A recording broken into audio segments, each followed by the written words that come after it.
Senhor esteja convosco. Ele está no meio de nós. Proclamação do Evangelho de nosso Senhor Jesus Cristo, segundo São Mateus. Glória a vós, Senhor. Naquele tempo, Jesus disse aos seus discípulos: a vinda do Filho do Homem será como no tempo de Noé. Pois nos dias antes do dilúvio, todos comiam e bebiam, casavam-se e davam-se em casamento, até o dia em que Noé entrou na arca. E eles nada perceberam, até que veio o dilúvio e arrastou a todos. Assim acontecerá também na vinda do Filho do Homem. 2 homens estarão trabalhando no campo, um será levado, outro será deixado. 2 mulheres estarão moendo no moinho, uma será levada, outra será deixada. Portanto, ficai atentos, porque não sabeis em que dia virá o Senhor. Compreendei bem isso: se o dono da casa soubesse a que horas viria o ladrão, certamente vigiaria e não deixaria que a sua casa fosse arrombada. Por isso, também vós ficai preparados, porque na hora em que menos pensais, o Filho do Homem virá. Palavra da salvação. Glória a vós, Senhor. Ficai atentos e preparados. Nos sentemos. Queridos irmãos e irmãs, caríssimos irmãos e irmãs que nos acompanham pela internet, hoje, primeiro domingo do Advento, a Igreja no mundo inteiro inicia um ano novo ano litúrgico com esse tempo do Advento. Advento, para quem não sabe, vem do latim adventus, que significa vinda, chegada. Antigamente, na antiga Roma, quando César deveria visitar ou passar por uma cidade, o povo fazia uma preparação para a vinda, a chegada do imperador, do rei, do soberano. Nós, de maneira análoga, nos preparamos também. Por isso, aqui está a coroa do Advento. Estamos nós aqui hoje vestidos de roxo, cor que simboliza ao mesmo tempo conversão e expectativa de algo novo que está por vir. Portanto, meus queridos, nós hoje começamos o tempo da espera do Senhor. E Ele mesmo diz sobre si que virá um dia, da mesma maneira que Ele veio muito tempo atrás, 2000 anos, na nossa natureza humana, como um menino, como um bebê, virá também uma segunda vez, mas agora descendo das nuvens em glória. Portanto, nós começamos o ano do Advento, através desse início, meditando sobre o nosso fim último. Por isso que nesse Evangelho, o Senhor fala de fim dos tempos, ou fim do mundo. Percebemos aqui o caráter escatológico da liturgia que nós celebramos. A escatologia é um dos braços da teologia católica que medita as realidades últimas que acontecerá no fim dos tempos. Cristo é ao mesmo tempo origem de tudo e também o seu cumprimento. Ele é o Alfa e o Ômega, como diz lá no Apocalipse, capítulo 22, versículo 13. É Ele a nossa salvação. E nós todos caminhamos para o encontro com Cristo. Aqui no Evangelho de hoje, Jesus diz que virá num dia em que ninguém esperar, ninguém aguardará por Ele, e Ele vai chegar assim de supetão. Mas o mais importante é que os seus discípulos, os verdadeiros discípulos, começam a se preparar muito antes dele despontar. E nós estamos aqui hoje como preparação também. Todos nós aqui, maneira direta ou indireta, já tivemos um encontro com Cristo. Seja um encontro sacramental, porque somos batizados, seja um encontro pessoal, onde eu fiz aquele retiro, aquele não sei, aquele momento que eu tive aqui na igreja, na comunidade, naquele grupo X, que eu passei a ter uma experiência de Deus. Então todos nós esperamos o Senhor com fé. Caso contrário, um domingo como esse, quente, essa nossa quadra maravilhosamente quente também, estamos aqui não para passar tempo, porque todo mundo gostaria de estar em casa, na sombra, na água fresca, vendo televisão, assistindo futebol nesse horário. Estamos aqui porque nós cremos na vinda do Senhor e nós não seremos desapontados por isso. E ele fala disso também no Evangelho. E ele continua. É interessante esse capítulo que nós lemos, do 24 de São Mateus, que no versículo 40 ele diz assim: 2 homens estarão trabalhando no campo, um será levado, outro será deixado. 2 mulheres estarão moendo no moinho, uma será levada, a outra será deixada. Ficai atentos. Para nós, o que significa isso, Padre? Eu falava anteriormente na nossa outra missa, que essa semana veio uma senhora com uma dúvida de fé, de doutrina, e falava para mim assim: Padre, a minha vizinha que é evangélica falou que nós vamos ser arrebatados. Isso é verdade? Eu disse: de maneira alguma, não tem nada a ver isso aí. Primeiramente, que essa ideia do arrebatamento de cunho protestante não tem fundamento. E segundo, que Jesus não diz: alguns serão tomados, outros deixados no mundo. Não diz isso. Diz simplesmente que serão deixados. E eu vos explico. Nós celebramos na igreja uma festa de Nossa Senhora no dia 15 de agosto, chamada Assunção da Virgem Maria. Ela foi a primeira mulher, o primeiro ser humano levado ao céu de corpo e alma, após Jesus, é claro, né? Maria, ela foi levada para o céu de corpo e alma, foi assumida pela divindade, foi revestida do Cristo e vive e reina com Ele. É esse o nosso destino.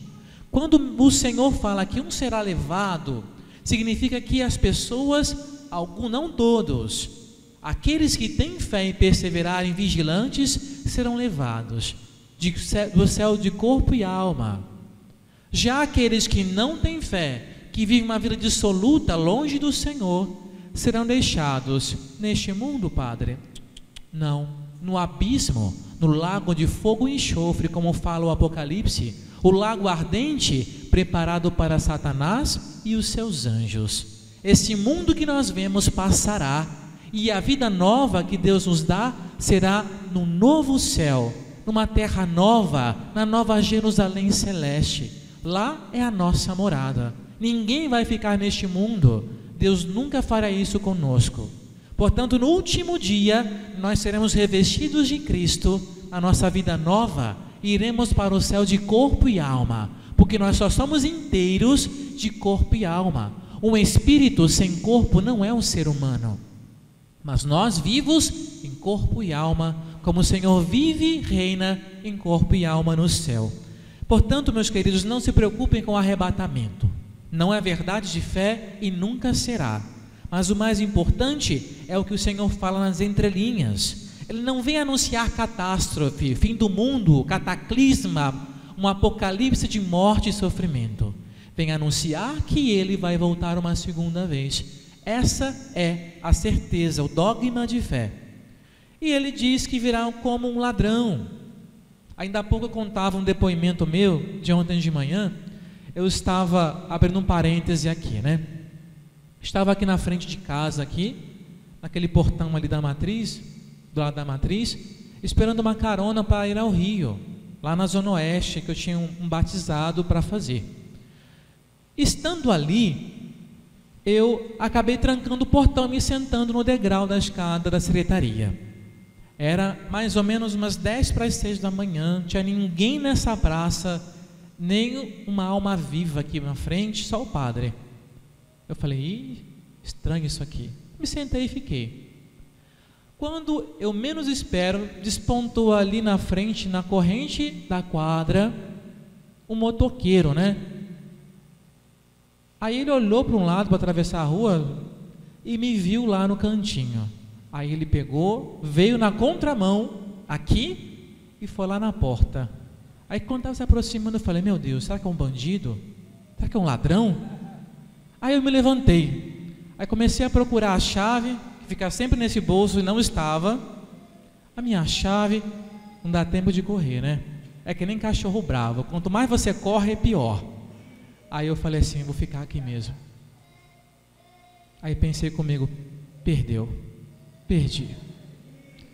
Aí ele deu a volta, veio correndo numa virulência, num ímpeto assim, parou a moto, arrancou o capacete e falou assim: padre, a que hora de camisa hoje? Eu falei: ai, graças a Deus. Falei: não, meu filho, é às 20 horas, pode voltar, para não dar o braço a torcer, que eu estava com medo, né? Volta sim, a gente vai te acolher aqui, muito bem-vindo. Para dizer que nós estamos sempre com medo do ladrão, gente. Ladrão não é algo bom. Por que Jesus se compara ao ladrão? Se ladrão não é algo bom para nós. A chave de interpretação é aquela: se nós esperamos com o Senhor, a vinda dele, por mais que será uma surpresa, será uma surpresa boa, como aquela visita agradável que chega sempre em boa hora. Agora, quando nós não esperarmos por ele, vivendo no mundão, lá fora, nas trevas, no erro e na morte, aí ele virá como um ladrão. Porque as pessoas estão longe de Deus, colocam a sua esperança e a sua confiança em quê? No dinheiro, no poder, nas drogas, no sexo, em tudo aquilo que nós podemos colocar no lugar de Deus, até de nós mesmos. Para nós que esperamos confiantes no Senhor, ele virá uma vinda tranquila. Mas para os outros, a vinda do Senhor, a sua volta será de trevas, de sofrimento e de dor. Por isso, a figura do ladrão. Nós temos que entender que o Senhor não quer de nós homens e mulheres com medo do apocalipse, mas homens e mulheres que esperam ansiosamente o momento de encontrar o seu Senhor, de receber dele a recompensa da salvação e o paraíso. Na nossa primeira leitura de hoje, do livro de Isaías, nós temos um texto clássico que anuncia o fim dos tempos também. Isaías toma a figura de Jerusalém, da cidade santa, como sendo lugar de atração para todo homem e mulher, para aquele que quer buscar a Deus e a sua salvação. E lá em Jerusalém, não mais os homens guerrearão, não mais combaterão, não terá ódio, rancor e nem sofrimento. O que existirá? Colaboração mútua, fraternidade e paz. Aliás, o nome Jerusalém, para quem não sabe, significa cidade da paz. Aí podemos olhar a Terra Santa de hoje. A Jerusalém nunca teve paz. Na verdade, só teve guerra e sangue. Porque o que é mais importante é que não é aquela Jerusalém que nós caminhamos. Nós caminhamos para a Jerusalém celeste, para a esposa do Cordeiro, lá onde Cristo vive e reina sobre todos, aquela cidade santa maravilhosa que nós chamamos simplesmente como paraíso. É para lá que nós caminhamos. Todo homem e toda mulher caminha para o seu fim. E como eu disse, o nosso fim não é uma coisa, mas é uma pessoa. É quem, gente? É Cristo. É Ele, o Alfa e o Ômega. Apocalipse 22, 13. E nessa perspectiva, nós temos que seguir sempre com o coração aberto. O nosso salmo de hoje, o Salmo 121, diz assim: que alegria quando me disseram, vamos à casa do Senhor. A nossa salmista cantou tão bem esse salmo, num espírito festivo e jubiloso que lhe convém. O interessante é que, antigamente, uma vez na vida pelo menos, o judeu tinha que seguir para Jerusalém na Páscoa. E nessa caminhada, ele deveria subir o Monte de Sião, onde estava construída lá em cima a antiga Jerusalém. Então ele subia cantando este salmo, com alegria, com júbilo, com fervor, porque ia ao encontro do Senhor que lá estava. Nós também, a nossa vida é um contínuo caminhar. Ninguém para no mesmo lugar.